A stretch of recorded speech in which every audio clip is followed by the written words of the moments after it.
Hi, it's Jeff. And Denise from Mousesteps.com. And this is episode number 153. 153. Of Mousesteps Weekly. Sponsored by Theme Park Connection in Orlando, Florida. Also at Fun Spot on iDrive. Right, 2 locations. And Pixie Vacations, our official travel agency. Right now we're thinking about the Epcot Food and Wine Festival, about Mickey's Not So Scary Halloween Party, even the Christmas party. They can help you with all of that. They're at Disneyland right now, checking out the 60th events that we did in May. And so they can help you with Disneyland, and they did Adventures by Disney and Disney Cruise, so check them out. Also, Maple Leaf Tickets, our official ticket agency. They have great deals on tickets for all the local attractions everywhere, so make sure you check them out too. We're going to start off at Disney's Hollywood Studios. And this was the last day of Magic of Disney Animation, which is not, a lot of people call it Art of Animation, but it's not. That's a resort. And but we're going to actually ride the Great Movie Ride first. That's right. Well, there are some big changes. Not big. There are some changes at the Great Movie Ride, and we're going to be seeing those and talking about those. And it's been about a month, but this is the first time we have seen it. And this is presented by Turner Classic Movies, which I don't really know much about it because we don't have cable. Right. So I've never seen it. Robert Osborne, who I don't know Green who he Goblin. is. Yeah, Jeff was like, "Is that the Green Goblin?" It is not the Green Goblin, but for some reason.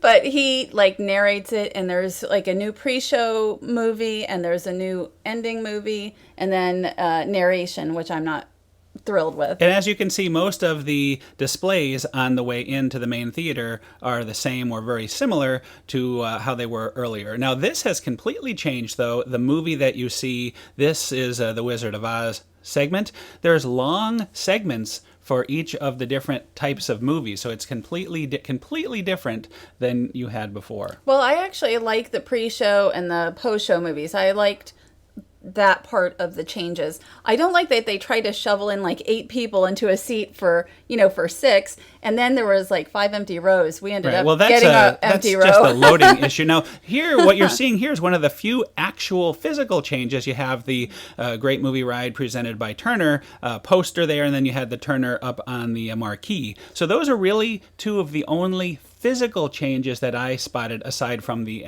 finale movie. And I will say that Footlight Parade, we ended up renting it because of the Great Movie Ride. We watched all the films over the years. At least most of them. Now, I have to say, when this attraction opened, the Busby Berkeley, the girls here, it actually went around in a circle, and there was a waterfall, and there was a lot of motion there, but I guess it broke down early on and the water was an issue, so now it's kind of behind the scrim, but back in the early days, it had motion. Well, this has always been one of my favorite attractions. I'm not sure that I can say that now, unfortunately, because I think that because you have both the host and the what would you call it, onboard recording? The Green Goblin, Mr. Osborne? No Green Goblin. Well, let's backtrack and explain what happens. At the very beginning, you have an introduction by the host down there who's driving your moving theater car. I called it a boat. It's I keep thinking it's a boat, but it's not a boat. There's no water. A moving theater car.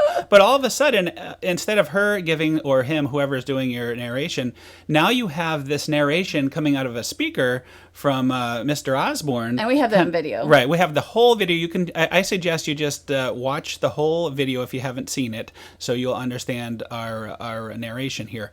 But so it kind of, you don't really get to know your host before their shootout happens. And then you don't really know what's happening. It's more confusing, and nobody cares. Why do you even care about the host? Because you haven't even heard her really say anything. Right. You saw her briefly, but then you have this narration coming out of nowhere, so it's a bit disjointed. And then the attraction goes along. There's no changes except for the difference in narration. You have the actual person, and then you have the narrator. Well, I found myself kind of getting a headache there. I guess that's Robert Osborne, there whoever he is. That's right. But I found myself getting a little bit of a headache in the scene with the jungle scene, because you had the host talking, you had Robert Osborne talking, and then you had all the animal sounds. I'm like, oh my gosh, I don't know what to listen to. I would just prefer to have the host and that no no onboard. No, I would agree. I do think this film is an improvement, It though, is. over the past film. It looks great. The projection, the digital projection is fantastic. But it's also updated more with, newer films. And I think no Armageddon, which I didn't know why it was there to begin with because the movie was really bad. Right. Well, you're right. All new update. I mean, there are some of your favorites, some of the classics, but there are newly updated. You have to have Star Wars, of course. So again, big improvement, I think, for the film Guardians of the Galaxy. I think there's some Frozen in there because there's not enough Frozen around. all kinds of changes. But I liked the movie, and I found that most people that I talked to like them. Not everybody likes the movie, but I do. They did keep a lot of the older ones that are really good and got rid of some of the ones that maybe shouldn't have been in there. So overall, I would say it has been upgraded. The movie's better, but I feel the narration itself is negative. Well, I think it takes away from the attraction itself. So I won't ride this as often because I found it more annoying instead of as entertaining as I always have enjoyed it. So. Although, as you know me, I always have to be positive. It's a work in progress. Maybe they will realize that it's not working and go back to the full. I think if you just put the full narration from your guide, it would work much better. Everything would be better, in my opinion. Well, I don't know that it's a work in progress. Now this is something. This is the new. Jeff was so excited about this. This is the new cool down and recharge area, and everybody makes fun of it. But I really have to say, it's been very hot this summer. Not winter. No summer. winter. And it is a nice place to cool down. We found there was quite a few people. There was the who's who of people. Okay, it doesn't look like there's quite a lot of people, Well, but there was at some point. I didn't want to put strangers in. Right, But at this it was point, a nice place to relax. It was a nice place to relax, but it was less exciting than you gave it credit for.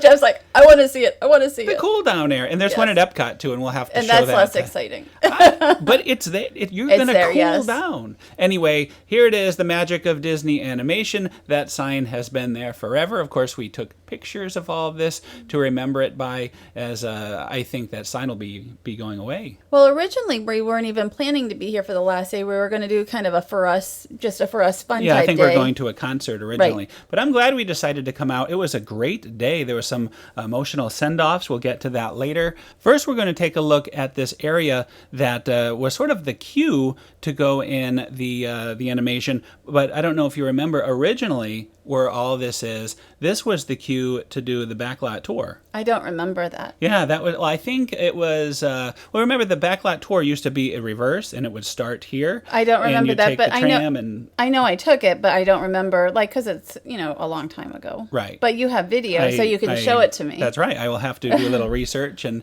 obviously, this whole area was almost never filled to do the walking animation tour as it was now. But it's nice that they had all this stuff out here, and we're showing it sort of as a sort of an archive just to remember this area that really we never looked at this carefully until just now. So it's kind of sad. They have this beautiful artwork and right back there where those bushes are, that's where you boarded the original Where train. Anna and Elsa, where they had their very first meet and greet, where we found them. Test meet. That's right. And actually, that's when I really noticed the artwork, which I really don't remember very much. We've seen a little bit of it, but I haven't walked through the queue except for mostly the Anna and Elsa. So let's talk about a little history of Disney MGM, Disney's Hollywood Studios. What do you have there? Well, just going back to the Great Movie Ride, I had been reading earlier, and I don't even remember this at all, that the Great Movie Ride was originally meant for an Epcot exhibit. A pavilion, I believe. Right. A full pavilion. Well, I think the Great Movie Ride may have even been for something inside the pavilion, and that's something I'll have to look up further. So I found that interesting. But and I remember when Universal and Disney's MGM Studios both were opening. I mean, it was a big deal because it looked like there was going to be movies actually being made on this coast, and that to me was an exciting thing. But I guess they decided to make a whole movie studio Well, not a movie studio, but a movie park. When Michael Eisner saw that Universal was coming, it kind of spurred him on to, we have to do that too, but we have to beat Universal. And they hightailed, they got this done. I don't know if this could happen now, but they really rushed it and got the Disney MGM Studios built, and it opened before Universal did. Well, clearly they were using Universal. I don't think that was the case back then. The people who build things so quickly over at Universal now. But I think that is very interesting what you said before about how they actually did think there would be production here in Florida. And there was some. The Mickey Mouse Club, one of the incarnations of the Mickey Mouse Club was shot here at Disney MGM at the time studio. It was more animation than anything. But at the time, it was going to be like Hollywood East. Right. And, I remember a big article, I believe it was Tampa, St. Pete Times or something, a really big article on it. And again, almost like 30 years ago. It's a big deal. Yeah, over time it really progressed to what it is as a theme park, getting away from the whole production thing. And I think now they are finally giving in. And I think the big rumor is it's going to be Disney's Hollywood Star Wars. Disney's Hollywood Park. Adventure, No, I don't know. but who knows? Oh, this is something, nice little tributes we always used to look at. There's Opening Day, 5189, and there's Ward Kimball there. And then there is Mark Davis and Kendall O'Connor. Right. I don't really know as much about him. Classic animators. And Frank and Ollie. Right, Frank and Ollie. So this is a little courtyard area that really doesn't get looked at very much. And I hope they move the those, I don't know. I'm sure the handprints handprints will remain. This is one of our favorite parts of the current setup, is seeing the posters, very early posters. There's Mona right there, and there's the Good Dinosaur of what's coming up. And this one, it says Fall 2015. I don't know if that's still true. I don't know. Is that this year? It may have been I don't changed. know.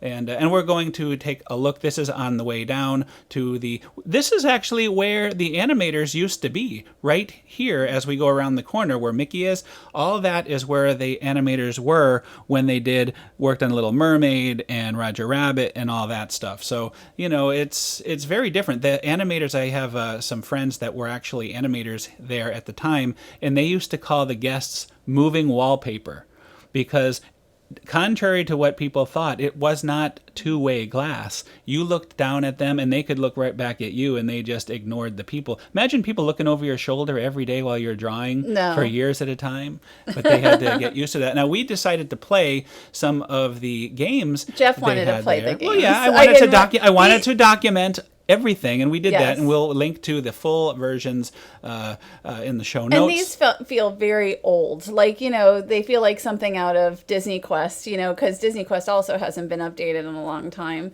But mostly I just filled in the gray rabbit and the gray balloon. Yes, I chose not to show that. Why not? It was comical. It was I do show that in the video that we'll link to. But I just wanted to kind of demonstrate the kind of thing. And it's really for kids. This reminds me of the Figment and Dreamfinder. You used to be able to color Figment up at the ImageWorks. This is kind of like that. So you're right, it's very primitive, but I observed lots of kids and adults still enjoying themselves doing these things. So and we did the Nobody knows who Kronk is. Well, I know who Kronk is, but nobody knows who Kronk. It would have been nice to see more updated. I'm not saying it couldn't have been updated. Kronk. You're right. Isn't that his name? Yeah, I think it is. There he is right there. It's not a beloved character. No, nobody cares. I'm sure some people care. You're insulting all the people that work. I actually think he's very funny, but, it would have been nice to have a little more updated so that, kids can be like, oh, I know who that is. Did you play this? No. Where you can match the bodies? No. It's terrible. It isn't terrible. Why should I never do it on other days, so why do it today? That's true. I or understand. The other day. Because it's going away. That's okay. See? Expressions. No, I didn't. You did play not that. match the expressions either? No. I only did what you made me do. What I made you do. I was going to say also, Brother Bear was the last movie actually created here. I remember when Lilo and Stitch was made, I was in the movie theater, and at the end of, at Downtown Disney AMC, and at the end of the Lilo and Stitch, there was all kinds of claps every time the animators' names came up. because the animators, some of them were actually in the theater with me, which I thought was very cool. Even in recent years, we've observed that when we've gone to movie screenings where we would see animators that we recognized and they would be there. So, there's still a lot of animators in town. And, this was another game that we did. It's going to tell you what character you most are like in Beauty and the Beast. And Not very accurate. No, well, I sort of knew I'd end up being Belle. Like, I knew before we even did it. So I didn't actually need this. Well, I'm not sure that it was just Beauty and the Beast, because somehow I think I got Captain Hook. I don't know. Right, it isn't just Beauty and the Beast, but I actually thought I'd end up with Belle, but you ended up with Captain Hook because I... There you are! See, yes, look at how happy. You end up with Captain Hook because I put in all kinds of weird stuff for you. It was your fault. I did the opposite of what you are. Sort of like what we always do when we go on Epcot Spaceship Earth. We always pick the opposite things to get a different. We want anything different. Yes. So we'll go in another language. And French. That's right. Like I do all kinds of different things on Spaceship Earth because it gets a little dull otherwise. That's right. So this is where the Incredibles used to meet, but they have long cleared away, and where that glass is weeks ago, right? And this is the Animation Academy, which still I did research, and it still exists at DisneyQuest and Disney's California Adventure and in Paris. So and in Hong Kong. It exists everywhere but at Walt Disney World. Well, I should say it does at DisneyQuest, so it still does at Walt Disney World. So there was actually a line. There was never a big line, but because it was the last day. There were 2 to 3 hours. Well, because it was the last day, there were long lines. We waited about 1 hour, which actually wasn't too bad because the line looked a lot longer than that. Now, you have to admit, this is something you did enjoy doing the drawing. I did enjoy doing the drawing. I used to draw a lot when I was a kid and a teenager. I thought I might go into art at one point, but I haven't utilized that in such a long time. So it was fun actually getting to draw a little bit. So we're going to take a look at the entrance area going in to learn how to draw. Animation Academy. I thought it was great too. Now I want to do it at DisneyQuest. We will definitely go to DisneyQuest and do it. We never go in there except if it's like raining or something. Like we don't go in. We're the reason things are closing. No. Because as we're saying, we never do any of this stuff until it closes. There you are, hard at work there. The big thing I liked about DisneyQuest before was a Cheesecake Factory Express, and that always would get me in there to go play games, but they have kind of not very good food now. There's our Tigger drawings that we did. I don't know if you could tell that was supposed to be Tigger. It looked like Tigger. But somebody said yours looked like kind of a combination of like Grumpy and Tigger. Somebody said it looked like myself. It doesn't look like I'm yourself. just telling you what somebody like wrote in one of our picture areas. Oh, that's no, I don't think so. So anyway, this is something I will miss, even though we didn't do it very much. Now that we did do it, I would have done it again had it been open. I heard that they moved a lot of this stuff, the drawing, over to the cool down area. There's a table in there now, and kids are able to sketch and color these drawings. And that's something we do for fun. That's the type of thing we do for fun. So that's why we probably didn't do it very much. Is usually we're not going in there just for pleasurable things. We were usually there to get stuff. I think this was a highlight of the whole thing, and really this made the day for us. One last time seeing Hiro and Baymax. This was his very last set ever in this location here at the Hollywood Studios. And not only that, but at this point anyway, they are not meeting anywhere at Walt Disney World, and it sounds like there's no plans for that, even though, people keep telling me, well, I've heard this, but, everything we were told is that at this point, no meet and greets, but I would love to see them back. This was one of my favorite meet and greet experiences ever. I mean, we've both hugged Baymax, and he's very soft. It's an experience you don't get anywhere else. And you're not getting it anywhere now. Well, that's I true. think Hong Kong, like if we went to Hong Kong, maybe. Is he in Hong Kong? Somebody said that he was in Hong Kong. I thought they said he's going to Hong Kong. Well, that even if he's not there yet. So here you go. These are all cast members that have at one time or another worked with Baymax and Hiro. Right. And this is sort of like when we were there for the last day of Flynn Rider. And that was actually very sad. Although Flynn Rider is now supposedly back at the Magic Kingdom running around, but you can't have a photo or anything. It was interesting because a lot of the cast members that were helping us and giving us guidance while we were waiting, all of a sudden, like 2 minutes later, they show up in street clothes, and there they are in the goodbye picture. I thought that was really awesome, actually. So it's nice that they're able to do that and get a proper goodbye with Baymax and Hiro. I thought it was very well done. And not only that, but if there was any chance that they were coming back anytime soon, they probably would have had this type of meet and greet. Right. With all the cast members, with all kinds of photos and everything. Look, even Mickey back there, Sorcerer Mickey was clapping and pointing over was there. he? Did I you see missed that? it. No, I'll have even to look at it later. Sorcerer Mickey was giving the credit to Hiro. This was so popular. Right, and Sorcerer Mickey now has moved to where the tram tour was, and isn't that correct? That is correct. That is and correct. Minnie has Poor moved. Minnie is outside in the sweltering heat. Well, Minnie has had a great location here that was only like 2 years old. Right. It was a terrific room, so I hope they'll find some place for her. I do too. Here comes the best part when Baymax and Hiro have a big hug. Oh, as you say, hug it out. Hug it out. Like That's pretty awesome right there. A little inside humor. Yes. But and they're going to walk off for the last time. So again, it was a highlight, very emotional. I would like to see them return at some point, and I don't know if that will happen, but I would like that. We did get to meet them at that special event, the IPW event, by the way. and that's the only time I think we've actually met them. Oh no, we met them at the debut at the AMC when we went to the Parks Blog, but event. not otherwise in this location because the line was always very long. You kind of think you always have a chance. I mean, they've only been here since November, so it wasn't like they were here 2 years or anything. They were here about 8 months. So the doors close on Baymax and Hiro. Let's move on. The very last thing. Oh, I think after they left, we're panning. It started to thin out, although you could still see some hardcore people like us documenting things. You see a lot of people walking around with cameras and taking a lot of pictures and video and stuff. So I'm glad people document it. That's a good thing to do. The one thing I'll miss the most is where they have the production area where they bring in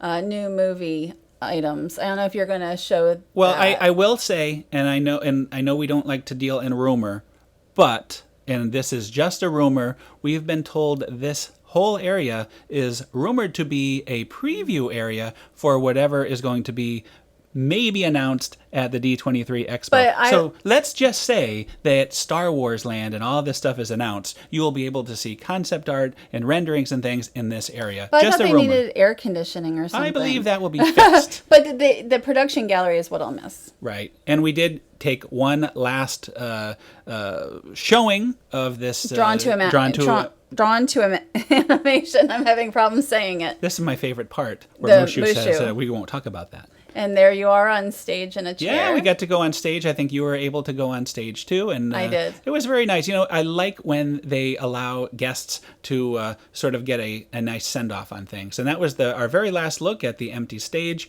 And again, who knows? Hopefully it does turn into a preview center. I think that would be a great thing, especially if all the rumors are true about the Star Wars Land and Indiana Jones and Pixar Land and everything else that we've heard. That would be great. I would have rather they kept it open as it is. Maybe have a center within the building for, if they want to do like a preview. So that would be what I would prefer, and still have the meet and greets with like Baymax and Hiro.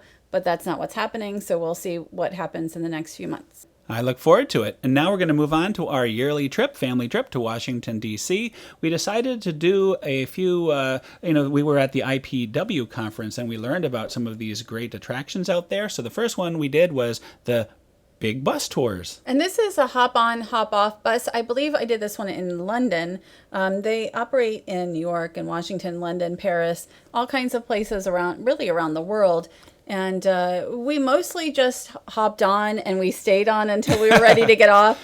And we didn't know we were going to get like the Madame Tussauds ticket. Yeah, well, it included a ticket to Madame Tussauds, and we liked the one so much here, we decided to hop off and try that. I have to say, I was very impressed by this. The headsets they give you are very clear, and they have a live tour guide. Much unlike at the Great Movie Ride, This is a fully narrated live tour, which was great, and they talk all about the history, and there's a lot of history in Washington, D.C. And I've been going, my family has lived in D.C. for like 40 years, and there's areas of the city that I saw doing this during our hop-on that I actually probably have never seen. Yeah, that was the Capitol, which is going under A lot some of renovation right now. Because of the earthquake a few years Well, back. also the Washington Monument was damaged. Last few times we were there was scaffolding and everything, so it's finally fully fixed. The earthquake was much worse than I originally had remembered. I guess it was like a 5.8 or something, and it was about 80 miles from Washington, D.C., which is why there ended up being so much structural damage on some of the buildings. And the funny thing is, we were in California at the time that this happened. And we actually had an earthquake in California while we were there a year or two back. That's why it was so odd. And you don't really think of an earthquake in Washington, D.C. It's unusual. But my father had been in the press club at the time, and he had no idea what was going on because he's blind. So they sort of had to lead him down the stairs. But I really enjoyed this. This was a great tour. I would recommend that. And it included tickets to another great attraction that we like very much. So let's talk about Madame Tussauds DC. Lots of presidents. Every president. Here I am with Mr. Lincoln. And again, this was included with a big bus tour ticket, which was wonderful. We were like, oh, I guess we're going to go to Madame Tussauds. And we thought we were going to go through it very slowly because I thought the Madame Tussauds were very similar, but they're not. Not at all. It was Not completely at all, yeah. different. Of course, being in D.C., you had all the presidents, and there is Mr. Nixon there. And they even had the royal family. That was very nice. I like, the William and Kate. And there's George. You went so close up to everybody and just like took pictures so close. Well, it was the first time I used the iPhone, so I was having fun with that, and it takes some good pictures. Even the actors, or even the different people like Johnny Depp, had different outfits than what we're used to seeing them. That's a good Julia Roberts. And this is very similar. This one Taylor is. Swift looks almost exactly like the one we have in Orlando here. But most are not. Right. Like Elton John, there is no Elton John here. They, although they do move around. This was pretty cool, though. For summertime, they had different superheroes, and they had Captain America for the Captain... the Captain of the Americas. The Captain of the Americas, as Ben Franklin told me. And they were switching to different Marvel characters. That's what they said. But this is a fitting one for DC, Captain America. Very patriotic. I thought so, too. And I enjoyed that. I think we have a picture coming up of you with the captain. So I highly recommend it. I enjoy Madame Tussauds. I wish we had gone when we were in California, or when we were in London even. It would have been nice to go. Now, well, next we can always time go we to definitely the California will. one. And this is the Madame Tussauds and the big bus tour. I mean, I wish we could have been doing them all day long, but we got a number of hours of real enjoyment. So it's something, both of them are something that we'll do again. So you mentioned the press club. Your father is a member, and he nicely arranged for us to have a nice lunch there. And there you are. Look how happy you're about to have a buffet. Will you shut up? It's true. I'm happy when I'm going to have a buffet and a little cocktail. There was a hot day. The National Press Club turned 100 not too long ago, too. And, well, look how, I like their salad bar, too. So, Yes. But it's always good. We always have a wonderful time stopping there. And the view is great when,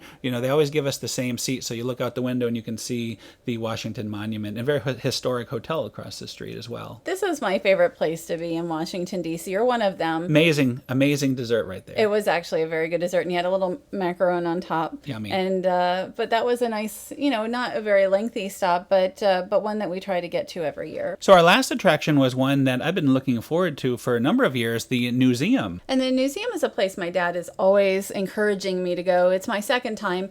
It's about the First Amendment and really about free press. Right. They say news and people who report the news. So it's really a different take on history. Right. And it is a sobering experience, quite a bit of it. What we will show you today, most of it isn't, although, the Berlin Wall is always something to look at, and it's very interesting to see two sides of the Berlin Wall. This side is the graffiti side, and then the other side is the clean side. Right.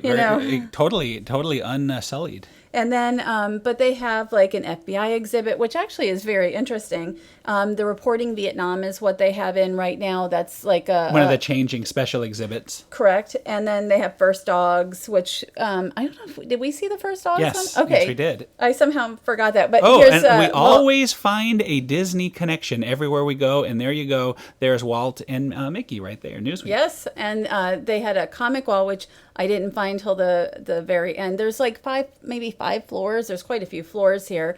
I always like the Pulitzer Prize. The photos. Oh, yes. Those are amazing. But they're, again, very sobering. That was not what we just saw. But here we have... some pop culture. You have Star Trek, smart computers, things like that. Look at the size of this thing. We could have spent 2 days in there, really. There's just so much to see. I would break it up because it is very serious. It is, as you say, very sobering. But it's something, it's important. And I took a lot from it. I enjoyed it, and I would go back. I will say that I would, as you said, break it up. Like go there and then Madame Tussauds in a day. Right. Have a little fun. Do a hop off on the bus. And I was going to mention also they have a Wolfgang Puck's Catering, which we did not try, but it's actually pretty reasonably priced. So we went to the Press Club instead. But very much recommend the Newseum. I totally agree. And you know what? What? That is another show. That's another show. So we want to thank our sponsors, pixievacations.com. Yep. And it's, again, coming to Halloween and only a couple months away. So check them out for the best prices on Disney Vacations. That's right. And hopefully we'll get some footage soon from their I hope so. Their cruise and some of the other things. And also Maple Leaf Tickets, our official ticket agency. Check them out. And don't forget our original sponsor, Theme Park Connection. Have a great week, everybody, and we'll see you all next week. Have a great week.